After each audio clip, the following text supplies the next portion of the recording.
everything in homeschooling, technically. So the question is going to be basically, um, how do you know when your child's learned something? What's going on? When your child has actually learned something, then you are actually in the right spot.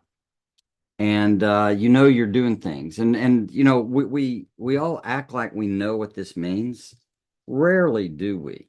So what I want to do is talk to you for a moment about this definition of how do you know when your child's learned something? Because a lot of times, like you and I, if you're in my age range and down, you know, past, I don't know, 20, 30 years, most of schooling for us was all about passing a test.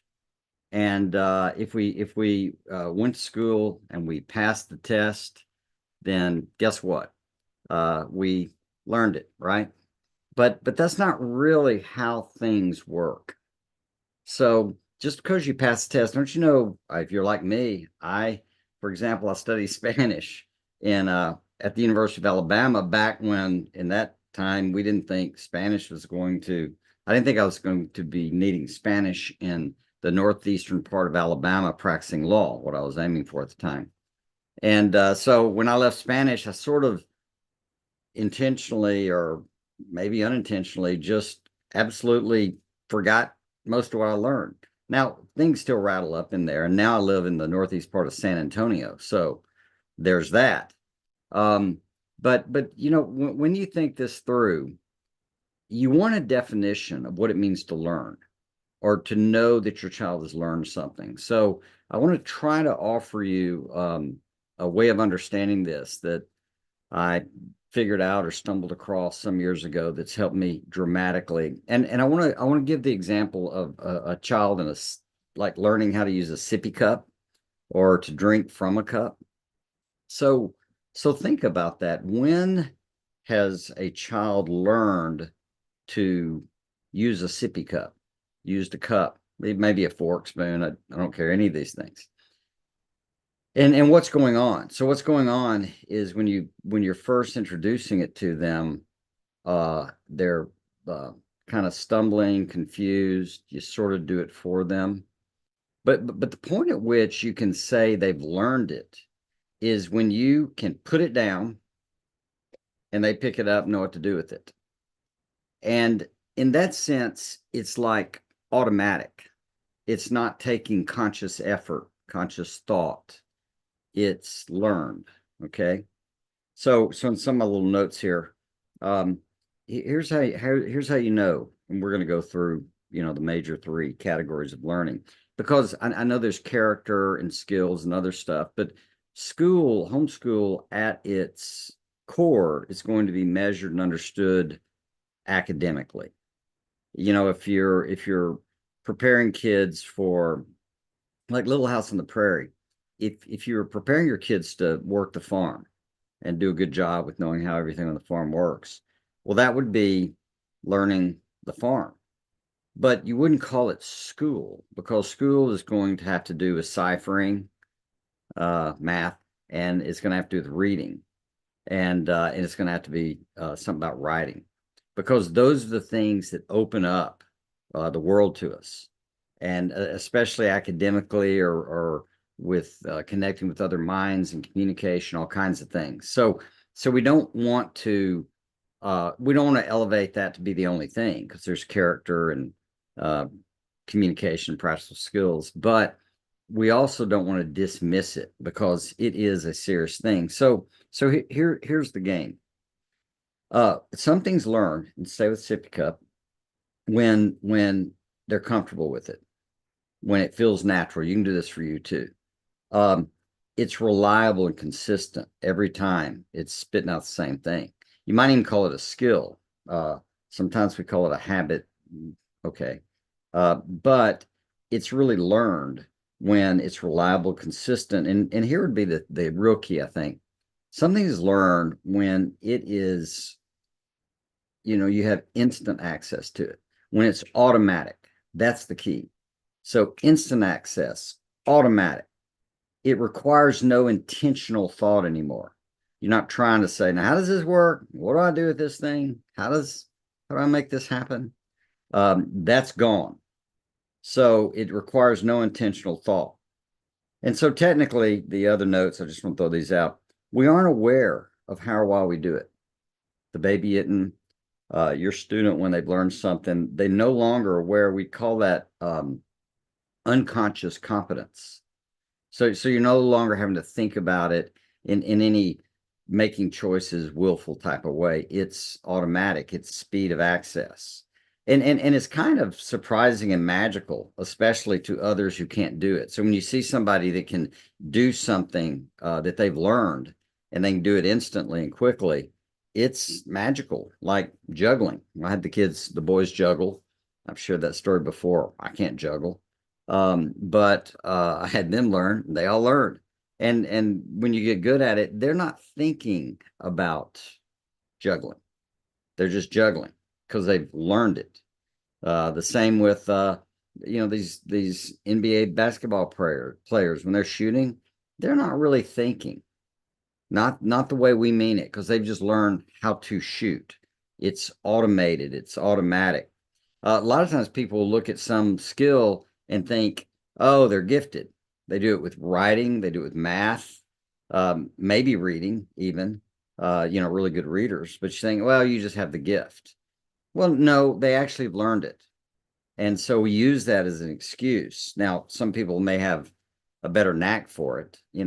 Some people can run in marathons, as it were, and that's awesome. But in truth, we all can run. I mean, most of us, if we don't have a physical malady or something like that.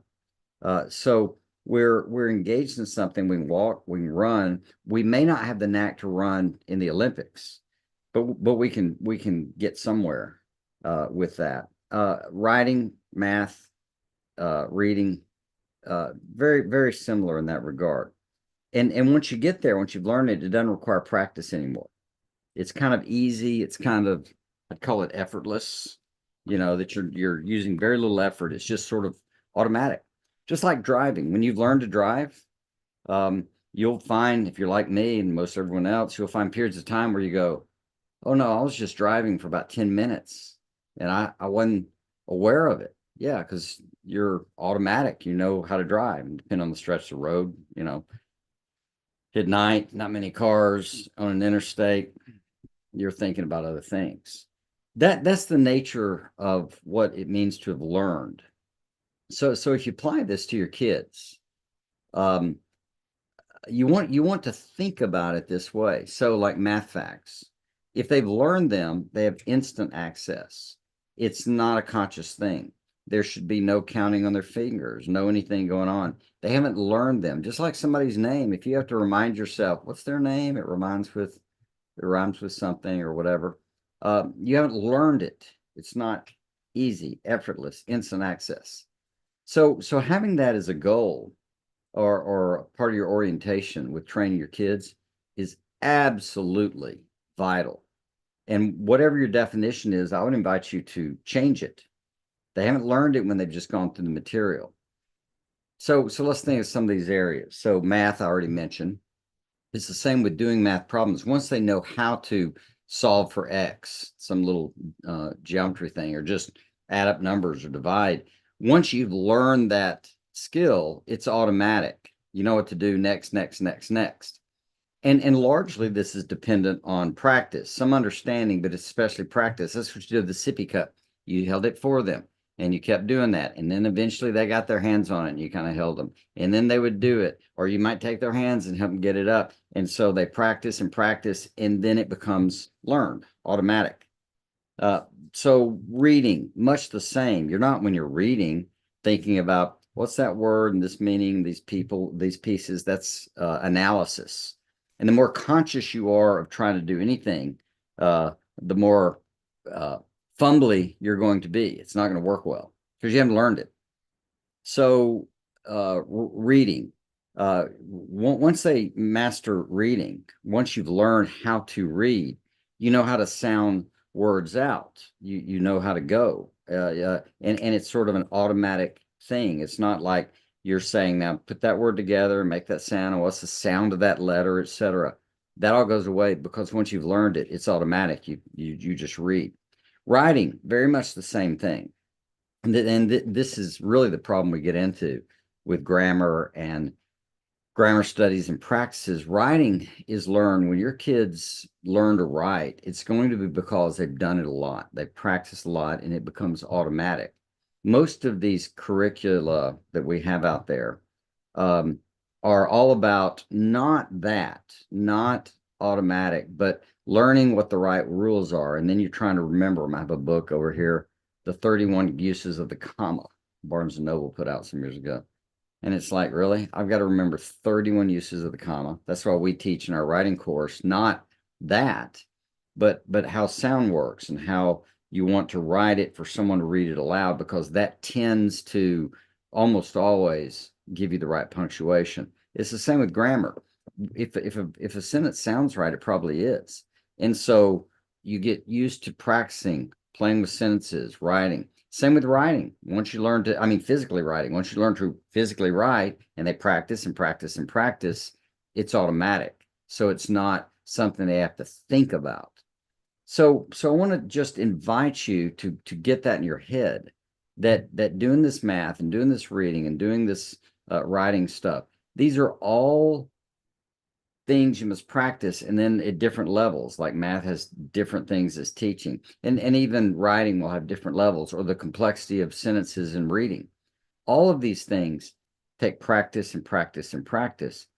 Your child is not going to become efficient at these things with a little bit of time every few days.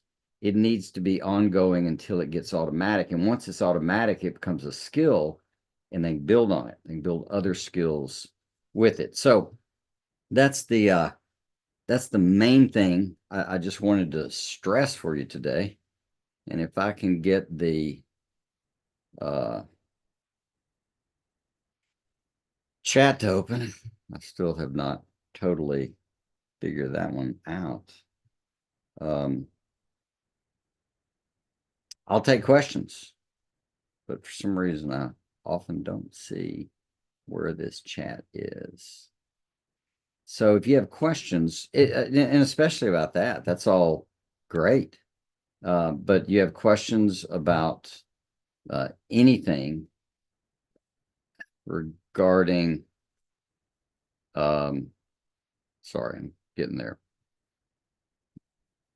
Regarding anything, your channel. Let's see if this works now. Friday with Fred, live. And chat, ta-da! Hey, Switzerland. I was just reading a thing about Switzerland this morning. There's a there's a joke. There's a whole thing about, oh, the beauty and the vistas, and then the flag. The flag is awesome. So welcome from Switzerland. So what kind of questions do you have? What kind of things are you wrestling with or curious about, or want to think out loud together? That would be that'd be awesome. So yeah, and I'm sorry we weren't here exactly last week, but given the holiday in the States, that was an issue. But I'm glad to be here too. Now, Jody is not here today. I told her, I said, oh, I'm going to talk about how to be a good mother and wife. And she got the joke. Jody is doing a service project that required delivering a bunch of stuff to one of the schools, oddly enough, in the area. And by the way, we're fans of education if it works. So we're on the team. So EB says, did you do anything different or special around Christmas in your homeschooling? Yeah, I think that's a really great question. So part of what Christmas was about for us, I mean, everything is an opportunity to learn, right? But for us, Christmas was a big deal. I was a pastor, I mean, during most of the kids growing up period. So that was all part of is tied to church. But for Christmas, we would give them some time off so they could play with their friends, special time of year, etc. When they got older, we might roughly parallel it to the school system if they had friends in it, especially when they're teens. But I can tell you this, we also would maybe like in math, like that week gearing up to when they might be in school, like after the holidays or something, after Christmas, that they might have to do math every day or every other day, maybe an hour instead of two, maybe half load, just to keep it fresh enough in their head. Because as you're developing the skill, it that one can slip pretty easily. Especially if you're moving to new stuff. You could do other things. You could use that off time just to practice math facts or something like that. But for us, Christmas, what was a learning and more of a Socratic conversation. So the kids would play. I might read them a Christmas Carol or something like that every day. We had some things like that we might do. But in this process, what we were really up to is giving them a little break, letting them have opportunity to develop relationships with friends, enjoy that stuff, have something special that went with the time of year.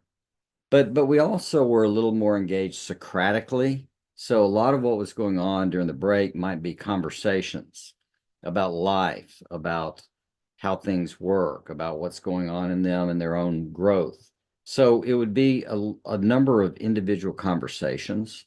And in fact, one of our traditions, Christmas morning, what we would do is go around. This is strictly us. I'm not recommending anything, but we had this have this long nail that is hidden in the tree, and so for us, it was a way to remind ourselves behind all the glitter was the story of Christ and what he was about, and the cross and the nail. And so we'd take this nail that would hide on the tree. We knew it was in there, but it was not the glaring thing. It was the thing behind the thing. And so we'd take this nail on Christmas morning before we would open presents, and we usually read from Luke. I'd read the story too, but we would I'd read the story, and then we'd go around, and I consider this part of the education, and everybody knew this.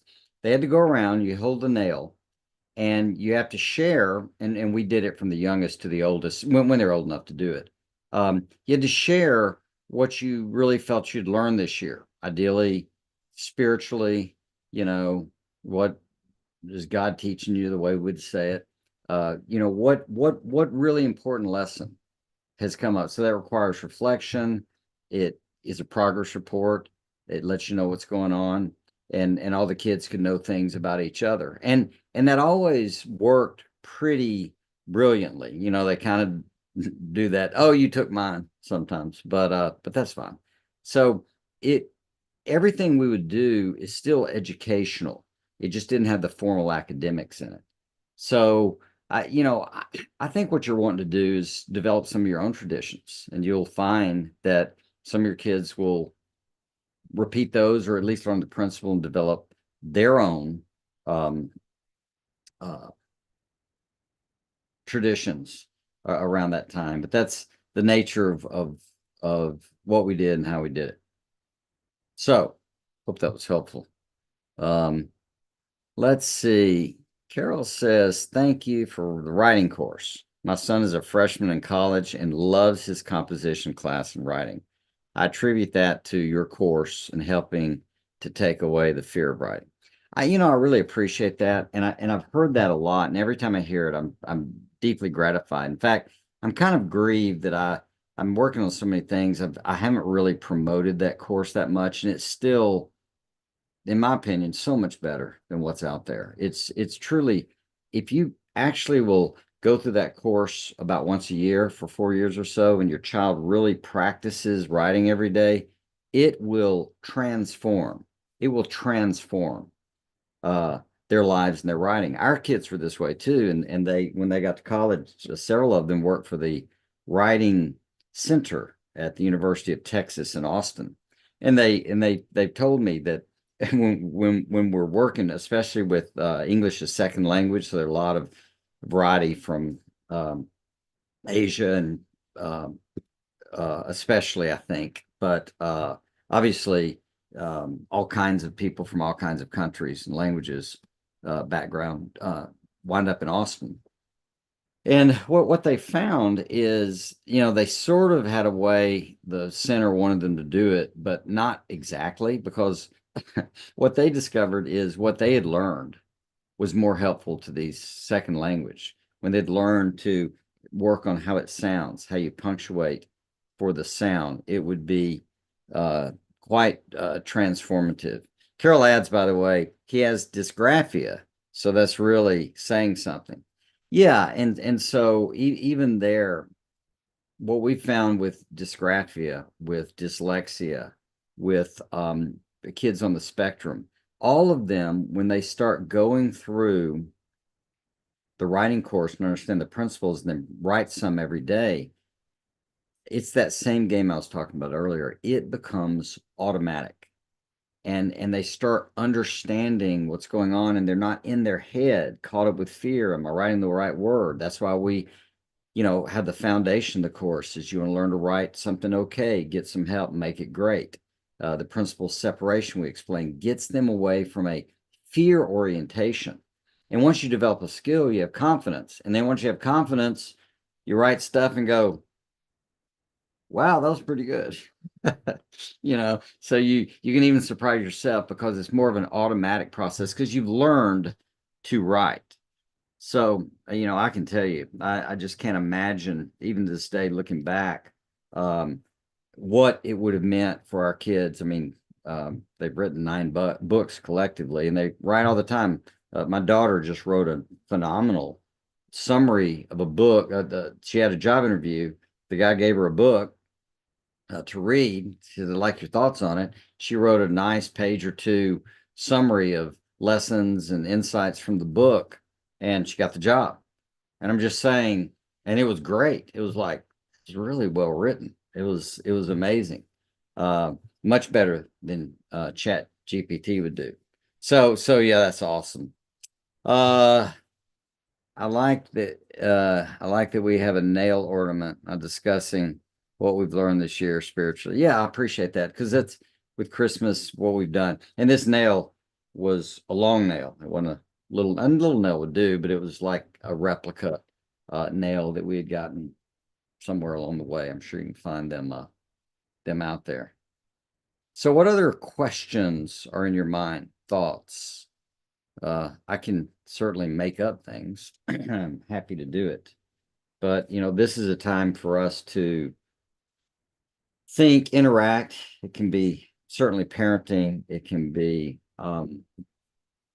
marriage, communication. These are all the things, obviously, that we love. And certainly getting our kids educated is a keen, very keen part of that story. One of the things when you think about questions, part of what you're wrestling with is what's called a constraint in your system. So a constraint is when you have um, several things operating, but there's one piece of it that if you could improve it, the whole thing would go better. So the example I like to use is if you had a pizza business and you want to put out, I don't care, 100 pizzas an hour. Let's make up something. It's real busy.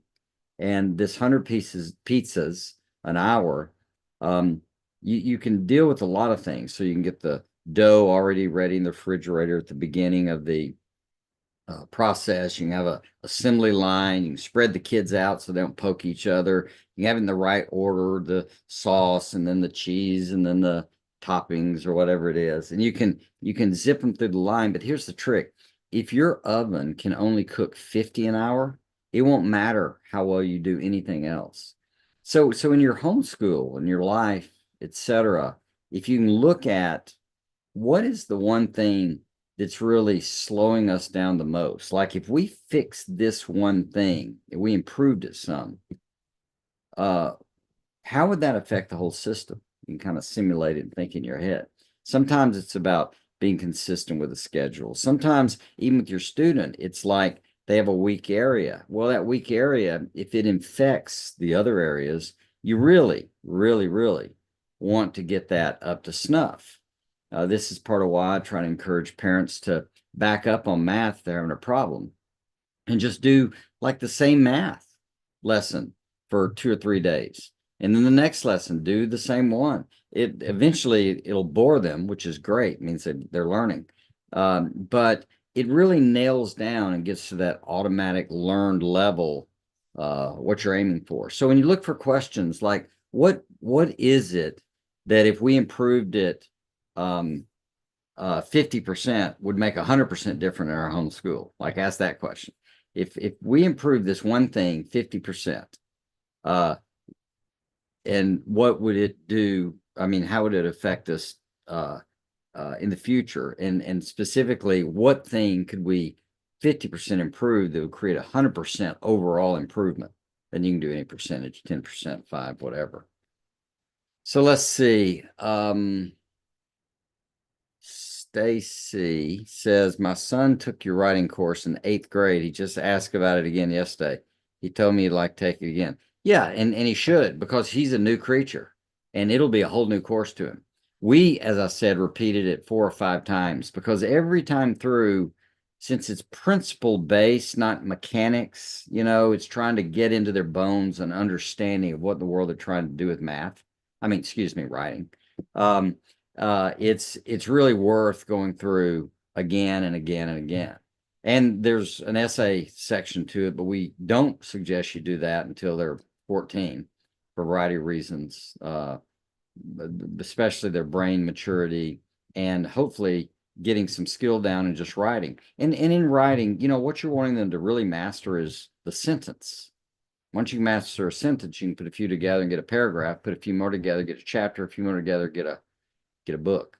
So that's the crux of it, but there's more going on. So the course has all in there about creativity and how you come up with ideas of what to write and how to give feedback in a way that's not offensive. But yeah, I would highly recommend your kids going through it a number of times spaced out.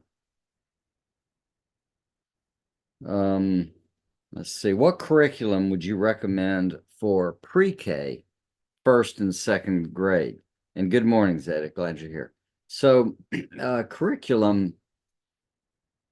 I wish Jody was here. So she's much more. She has a degree in the master's in math, etc. I mean, excuse me, the master's in early childhood education, and so she loves scope and sequence. She loves lesson plans and all that stuff. I'm much more interested in skill development. So when you look at any of these curricula, you can use any of them for the most part. They're not exactly magic. What's magic is what you do with them. And so in 1st and 2nd grade, you're talking about 6-year-old, 7-year-old, somewhere in there, 8. And most of what you're trying to do is get them with a good foundation for what you're doing. We didn't ever start math for any of the kids until they were more like 3rd grade, 4th grade. We started 5-4, I think, Saxon 5-4. And our oldest, we started at 10, but our youngest, by then we got him back, is more like when he turned to 8. And he's the one that, I mean, no math of any kind until he was 8 years old. And, he turned out to make a perfect SAT math score, majored at the University of Texas in mathematics and economics, had a 3.96, who cares, grade point average. And he went behind it all because trying to get math down in those early days, there's not a good correlation at all between early learning in math and then later. Americans are way ahead in the early years, and then by the time they graduate high school, we're way down the list. So what you're wanting with these kids is you want them to memorize, these young ones. You could be poems or verses or anything you want. You want them to learn to write as best they can, physical writing, their letters at all. You're wanting especially phonics, whichever phonics program you use, they're all fine. Alpha Phonics has been one that's been around forever. And then I think you want to read to them and then have them give you feedback. So this is that Charlotte Mason approach. You can look it up, where you're reading for 5 minutes, and then you stop and pick on one of your kids to have them say back to you kind of a summary of what you were reading. So that's doing two things. One, it keeps them engaged because they don't know who you're going to call on. Two, it also teaches them mentally how to listen and process and organize their thinking. It creates a feedback loop for them. It's not just, you're like a parent on the Charlie Brown cartoons. Wah, wah, wah, wah, wah. It's not that at all. It's more they're actively engaged and learning to listen. That comes in handy because then they can start listening to other people and lectures, etc. So, I mean, for me, I'm not obsessed with curriculum that young, except to put together some things that make sure they're learning to write, they're learning phonics, they're getting engaged with books in that way of you reading to them. Obviously, they're starting to read and practice reading. That would be key. I would also add you want them to learn to read out loud. I know that gets into debate about subvocalization and speed reading courses, and maybe I'll talk about that someday. But trust me, much better for their understanding of grammar, punctuation, etc., for them to learn to read out loud. Plus, it comes in handy because you'll be called on to do so. And it's shocking how few people can read well out loud. I mean, it's quite striking to me. And mostly it's because they don't have the skill. And the reason they don't have the skill, they didn't practice it and work on it and then do it again and again and again.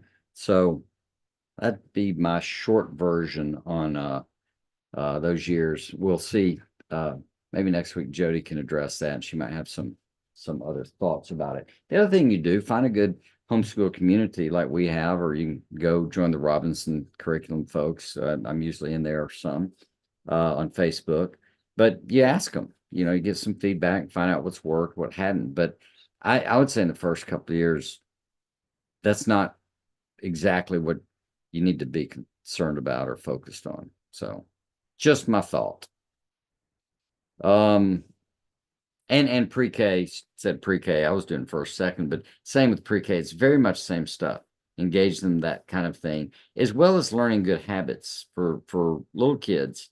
When they're younger, once you learn to do a chore, learn to sit quietly and play in the schoolroom. Learn there are things that they can learn that set the foundation for the future. Learning how to, and all the stuff you do, learning to share, learning to wait your turn, because if they have fits when they're little, the fits when they get bigger are much worse. So learning to regulate their own attitude and disposition is all part of it as well. Oh, good. So Berenice said that that was helpful. Hope so. I mean, it's interesting. I sit here and I think this stuff through, and I have this problem that I've spent a lot of time thinking about this and learning, and have a lot of experience from bazillions of y'all who interacted with us and helped us think about it. People we coach, but to a lot of what happens in my mind, just so you know what's going on, is I'm sitting here looking at things and I'm trying to simplify them. I'm trying to understand the basic way they work.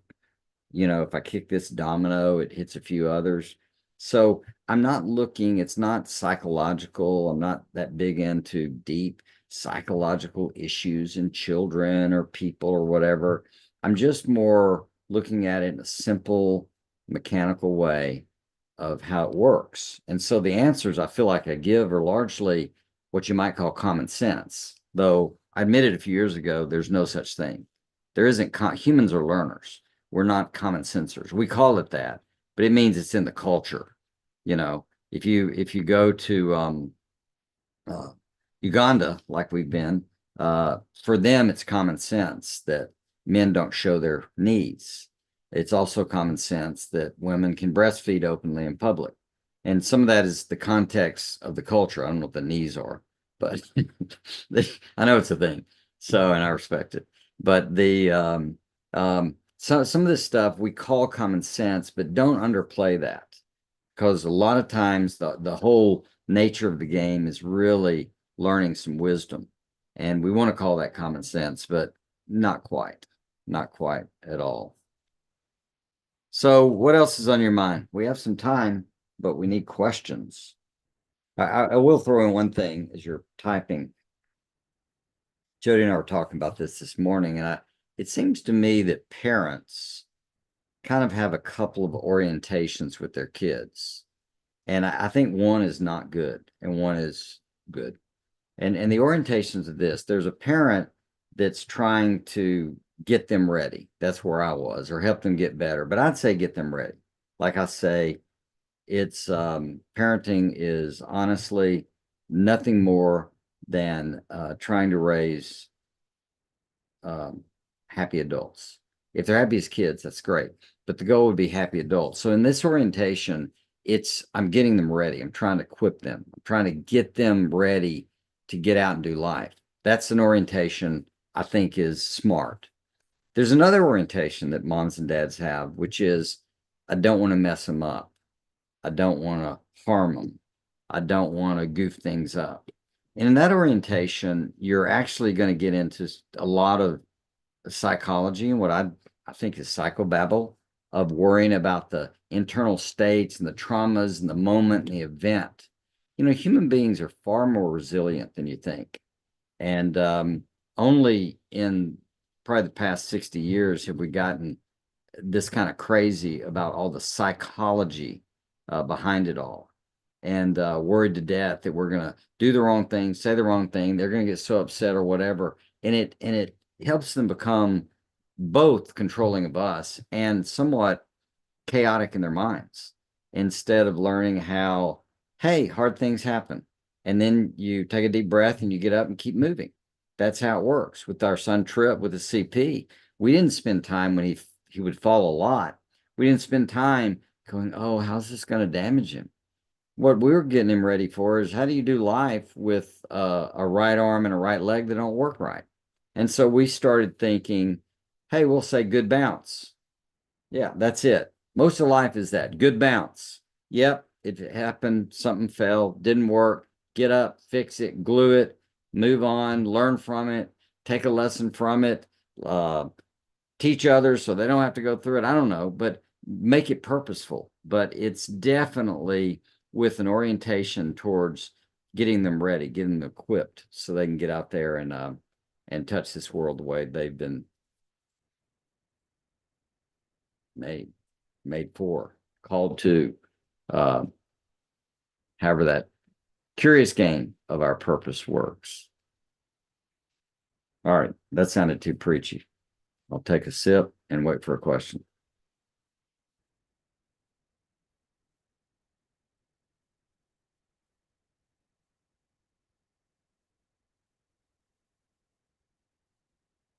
So here's a question, good one. Was music a part of your curriculum when homeschooling your kids? So I grew up in a family that had a guitar. My brother played a little bit. My dad some. We had Dr. Hollingsworth, a friend of ours. He would play guitar. But I was told very young by my brother that I couldn't sing. And so I stayed away from all music. And so when I got into parenting, I thought, gosh, this is a very incomplete part of their world. I really didn't learn to sing at all. Mother, when I was about 16, started showing me how to get on key kind of thing. And so at that time, and somewhere in late high school, I had a girlfriend that liked music. So I started listening to music. And so I learned to appreciate it a little bit. And then in time, I studied things about classical music, and some of my trainings had a music composition theory in it, etc. But what we did, in my mind, this is really a great question, because in my mind, what I was trying to do is introduce to them that music could be a part of their lives. And so basically, it wasn't exactly formal. I do think one of our kids took violin.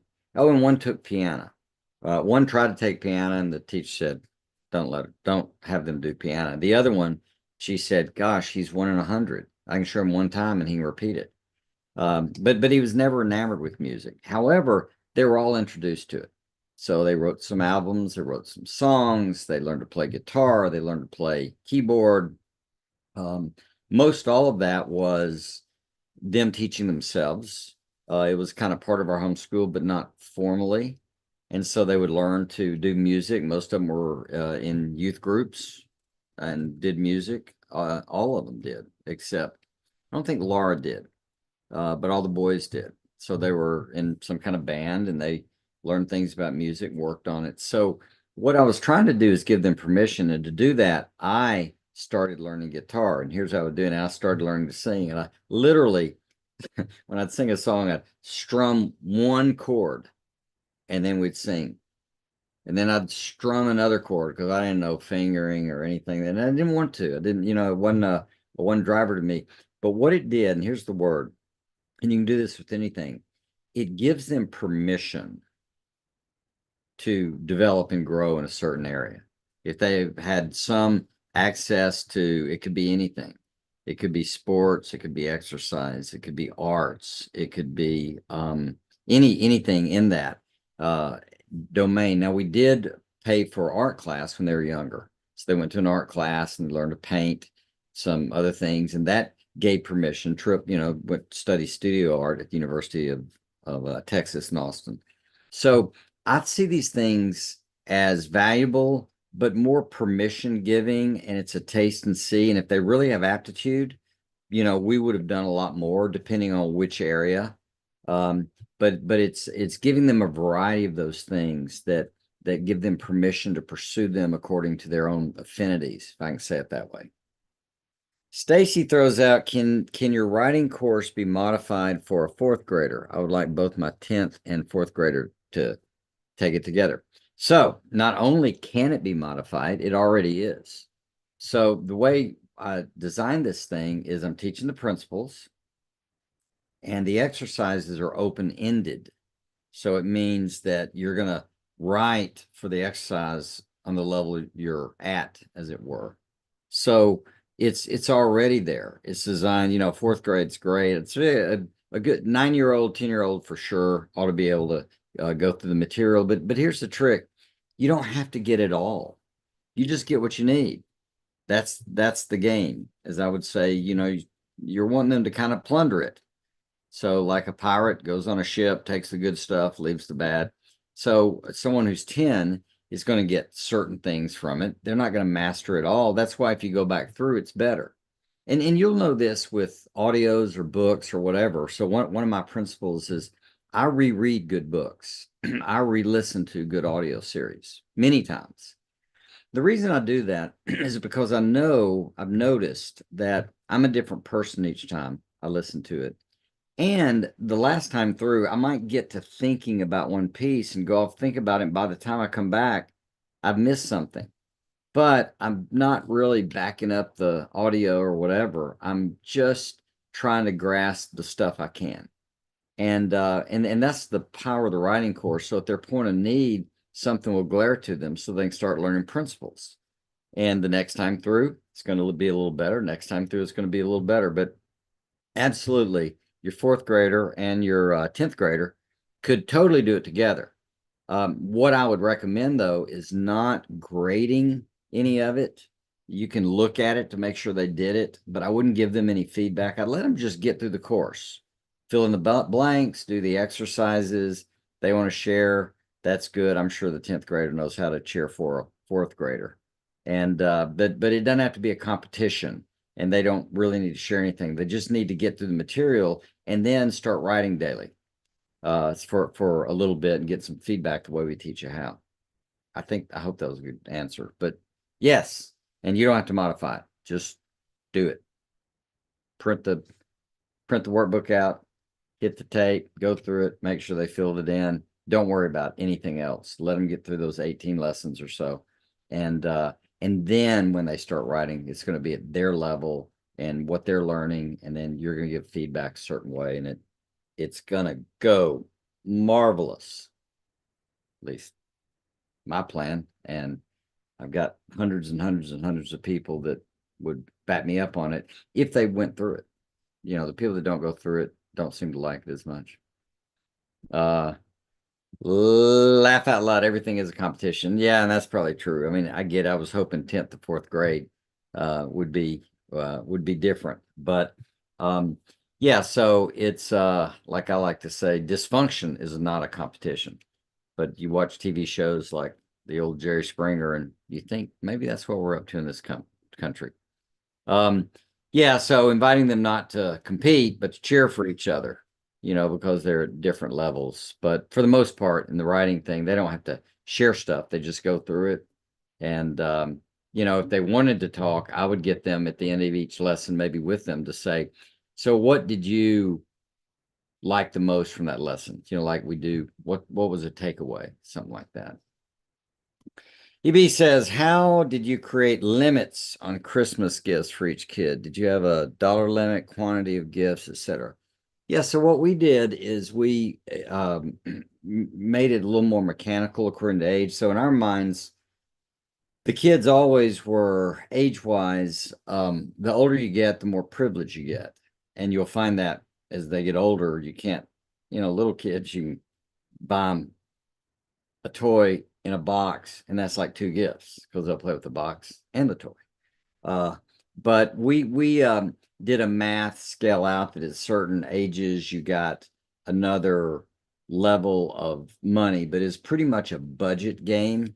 So we'd have a family gift that everyone would share, and then we would have their individual gifts were within a range of a budget for the ages. I honestly don't remember where we broke them, but I'm sure, 12 would have been a break. 16, I'm sure would have been a break. Something like that.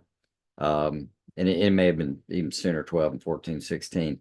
And then younger, much the same of how much we were spending. We weren't spending the same on everybody. Just like they had different bedtimes. The older you get a later bedtime. Congratulations. That's responsibility and age and maturity. So all of that was set up in the system, try to encourage them that, growing up has its advantages. It's great to grow, rather than over rewarding the babies. And then everybody goes, wish I was a baby again. Nope, that's not the thing. So you want to, I think, building the system that way. But yeah, we did. We budgeted it. Quantity of gifts, no. Some of them may want something more expensive, so they got less. But that all worked out. I mean, it seemed to work out. Especially we were trying to, figure out what would jazz them. We'd sometimes surprise them. But I don't know. It all worked out. We might survey them now and think we underdid it. I don't know, but it seemed to me like it was still crazy materialistic. So, but it was fun in the orientation that we had. So what else? Got a few more minutes left. I'll take another one. Very cool, helpful. I like showing that the advantage to growing. Yeah, and that is a big deal. You really want to be careful what you model. So if you want the kids to have a vision for growing up, you want to give them some incentive that it's growing up. The older you get, the better it is. There's good things that happen. There are things that you get when you're older, when you don't get when you're younger. And you can tell the younger ones, hey, wait till you grow up. I remember a childhood book I often make fun of. Jody would tell you if she was here. There's this book that we had. You can read it, and it's all about being little. And little this, then little this, and they're sad. And then somehow being little saved the day. I don't know. They crawled under something. They crawled under a pay toilet and opened the toilet. I don't know what they did. But some book. And the end of the book was little is better. And I'm just sitting there going, yeah, that's not really a thing. Little is what it is, and big is what it is. But when we start thinking, hey, big is better than little, little is better than big, male's better than female, female's better than male, pens are better than pencils, this is better than that, and all this comparison crazy stuff, it just generates confusion and conflict. And we weren't interested in that. We were interested in them moving up and growing. So when you model that you get a different bedtime when you get older, or you get a different something, or something else happens when you get an older, when you start spending the night over somewhere, like that's a thing. You're old enough to it, and they have that sense of, yeah, I got there, and they learn patience and they get there. So that's important. Same with even what you model with your relationship, if you're married and together, sit by each other at a meal. So it says you're together. If you go to church or an event somewhere, a movie, we'd sit next to each other and the kids on either side. I know you need to corral them sometime, but we were trying to model to them that our relationship is actually the priority in the game. Love all the kids the same. Love mom more than them. Sorry. Go out and get you one too. And they all did that. So it's really trying to think through noticing, what you're really modeling. I had a thing, if TV, we had limits on TV. If I watched TV or mom, they could watch with me. Now, that was great because that kept me careful. And, bless their hearts, I would stop in the middle of it and have a lesson watching TV. What they did right there, what that meant, etc. And so it's like always be tuned in to, what you're modeling for your own self and for them, at least in my way of thinking.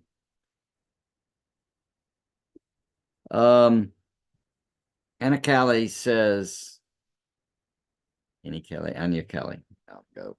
Any tip for sensitive children who have a hard time parting from mom to attend classes? Yeah, this is, we had that too, like taking the kids to Sunday school, etc. And there's sort of not an exact easy way to do it because you can get enmeshed into the game. Like if you go attend the class or something like that and transition, some of this stuff is just simply they've got to go through it. A child's upset because they're doing something new. But as Emerson said, the greater part of courage is having done it before. And so some of it, you just have to do it. Now, I would use the example of swimming, and they're your own children. You have to figure them out. But like swimming, what I noticed is basically the boys with their testosterone poisoning would learn to swim a little faster if I just threw them out a little deeper in the water and then I get them. But like that just getting immersed in it and going. Laura was a little more get in the water. I mean, I taught babies to swim at one point in my life. I had classes that I taught them swimming, and we teach them to blow bubbles, and we teach them whatever. So we have these transitions that we can make, and so I think giving the child an understanding of here's what you're doing, here's how it's going to go, and we're going to come back and what they're going to do in the class. So they have some expectation of the game, but also, honestly, it's just a matter of, sorry, get over it. And generally when you get out of the way, I mean, that sounds cold, but it might be. But when you leave, they do fine. When they see you, that would be a problem. But all this is just part of growing, It's just not fun what they're used to, but that's how they develop some bravery. You do a brave thing, and then you find out. It's Green Eggs and Ham. Just read that. You don't like it. How do they know they won't like it? One of the things we would do with the kids often we would set up a time period, and we'd say, look, we're going to do this, and then reevaluate it. And I remember I did that when we moved out of West Texas into the hill country of Texas. And I said, look, on it, because they were having a little transition problem. But I told them, I said, look, we'll reevaluate it in a year. And if we're all just miserable in a year, we'll figure out to go back or go do something else. We're not gonna all be miserable. The problem with that is one of them, the youngest, started wanted to reevaluate it after a month. And I said, no. We're not going to talk about it for a year. It's on the calendar. And then I think we may have, I can't remember, but it was kind of done. So let's try this class 5 times. And then we'll sit down and evaluate them. Put it on the calendar. We'll have a day. I'll make you cookies and hot chocolate, and we'll have a talk. But until then, let's just go ahead and experience, because you can't tell in a moment what it's going to be like. I mean, even a new job, my goodness, a new job. Months happen where you just are trying to figure out where the restrooms and the coffee and who are the good folks and who do I need to be cautious about, and how does the boss like this thing done? You can't get comfortable with it. It's kind of that learning thing. It's not natural and comfortable until you've learned it. And so all learning involves two things: curiosity and frustration every time. So having a vision for the kids that you're going to learn how to enjoy it. Here's what it's about. Here's what you expect. We're going to do it amount of time. And then at some point you just have to let them go. Now, I had two kids that they were being pills, and of course I was the pastor of the church. I took them out of the class and took them to my office and had a communication session. And for both of those two, once I did that, they were fine. And then they liked it. That's the fun thing, or the crazy thing. All right. So let's see. Great insight. Appreciate you sharing from your experience. Well, I'm delighted to do it. Some of these lessons are hard. Most of my life, I don't know if your life's this way, but I found it a healthy way for me to think. I look at life, and I've gone through plenty of hard things, and I wouldn't trade any of them for what I learned out of it. But I also wouldn't sign up for any of them. And I think a lot of life is that way. I absolutely wouldn't sign up for it, and then I wouldn't trade it for what I was able to learn out of it. So it's quite cool. Here's a silly question. What kind of lighting are you using? Yeah, my lighting is I have a different camera that lets me look straight at it, but the lighting and cameras vary. I'm not entirely happy with it. I hope it's good. I have two stand-up panel LED lights that shoot on the back of a room and reflect this way.